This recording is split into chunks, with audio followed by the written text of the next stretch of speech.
Okay, think about the plastic parts in your car for a second. Mm. Or maybe the packaging around your food, even some clothes fibers. They seem pretty everyday, right? But they all connect back to this absolutely vast, complex world of petrochemicals. Today, we're doing a deep dive specifically into the global petrochemical market for 2025. Our mission, really, is to unpack this strange situation, this paradox where you have an industry that's growing overall, but also facing some pretty serious struggles. And we want to explore a really critical shift that's reshaping, well, pretty much everything. That's a great summary. We'll definitely look at the market size, Hmm. the impressive scale and its projected growth. But we need to immediately contrast that with the tough reality of how different regions are performing. And Yeah. crucially, we'll dig into this, maybe surprising, but fundamental cost factor that's basically deciding who's winning and who's losing right now. Okay, let's get into it then. This market in 2025, it's a giant.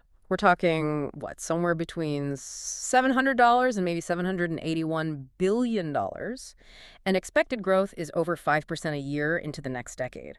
Ethylene and propylene, those basic chemical building blocks, they're leading the way. And it sounds like everything's booming, doesn't it? You'd think so, looking just at the headline numbers. But here's the catch. While the market is getting bigger, it's also grappling with, well, significant overcapacity. There was this big global build-out of plants after COVID, Yeah. and it just ran ahead of demand, which has been kind of weak globally. So you're seeing a lot of plant rationalizations, closures, sales. It's actually quite a tough environment for many players. Right, that makes sense. But you mentioned regional differences. Is there anywhere doing particularly well despite these headwinds? Yes, there is actually a standout bright spot, India. You've got really strong local demand there for consumer goods. EVs are kicking in, packaging needs. Yeah. It keeps domestic consumption very resilient. And that resilience is fueling ongoing investment. New projects are going ahead. So India is looking like a significant exception. Interesting. So India's strong. Where are the biggest struggles happening then? Well, Europe is certainly facing immense challenges. Profit margins are getting really squeezed. It's a combination of very high energy prices hitting their operating costs, and at the same time, low market prices for the commodity chemicals they produce. You're seeing major operators, LyondellBasell, Dow, Versalis announcing they're selling off or even closing plants that are losing money. It's pretty stark.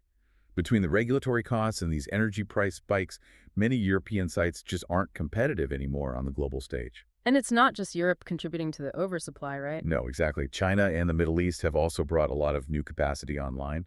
The issue in China, partly, is that local demand hasn't quite absorbed all that new production as quickly as expected, so it adds to the global glut. Okay, so we have these regional pressures, Europe feeling the pain, oversupply issues. But you mentioned a really fundamental cost factor. Yes. And this is where it gets, I think, really interesting, and it connects directly back to those everyday products you mentioned at the start. It comes down to the choice of feedstock. This is proving to be the absolute game changer. Feedstock, you mean the basic raw materials. Precisely. Petrochemical plants mainly use one of two things. Either ethane, which is a natural gas liquid, or naphtha, which comes from crude oil. Now, having access to cheap natural gas liquids like ethane gives regions like North America and the Middle East a massive advantage, a shield almost. Meanwhile, places like Europe and parts of Asia rely heavily on naphtha, which is linked to oil prices and has been much more expensive. They're just more vulnerable. How much more expensive are we talking? Okay, get this. Ethane feedstock prices are currently sort of hovering around $200 per ton. Naphtha globally is more like $550 to $570 per ton. Wow. Yeah, so ethane is roughly 60 to 65% cheaper. That's a staggering difference. And that must flow right through the economics of running these plants. Absolutely. The plants using ethane, we call them crackers, they have significantly lower variable costs. Simple as that.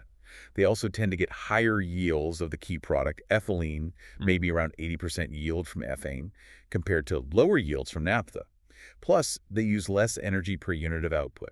And crucially, their costs aren't tied so directly to volatile oil prices. So the naphtha-based plants are kind of stuck. They're in a tough spot. They face volatile, generally much higher feedstock costs. That directly translates into narrower profit margins, sometimes completely disappearing. And it leads to underutilization.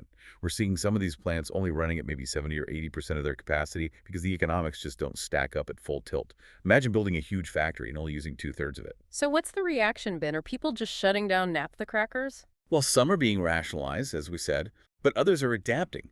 Producers in Asia, particularly China, are actively modifying their crackers. They're trying to make them capable of processing more ethane, taking advantage of the increasing exports of ethane coming from the U.S., and the facilities that were built with the ability to switch between feedstocks, these flexible crackers, they're obviously proving the most resilient right now. Right, flexibility is key. So what does all this mean for you, the listener? Well, these feedstock economics, this ethane versus naphtha battle, it's a core driver of global competitiveness. It directly influences the cost and even the availability of countless products you use every day. That plastic bottle, parts in your phone, components in cars. The cost structure starts way back here. It's a direct line from a gas field or an oil well right through to your wallet. Okay, let's quickly recap then. The global petrochemical market. It's a bit of a paradox. Growing overall in value, yes. But underneath, there are big struggles. Overcapacity is widespread, demand is patchy globally, and critically, this massive game-changing shift in feedstock economics is hugely favoring cheaper ethane. Exactly. And it underlines that the industry's future, or at least near-term success, seems increasingly dependent on growth in emerging markets like India, on innovation around feedstocks, maybe developing more flexibility, and also potentially a strategic shift towards more specialized, higher value-added chemicals, rather than just the basic commodities. Like a complex picture. It really is. Yeah. And maybe here's a final thought to leave you with. Consider how something that sounds quite technical, the price difference between ethane and naphtha, can fundamentally reshape an entire global industry. Yeah. It dictates which regions thrive, which ones struggle. Makes you wonder, doesn't it? What other fundamental, maybe less visible shifts are happening right now in the industries that produce all the stuff we rely on every single day?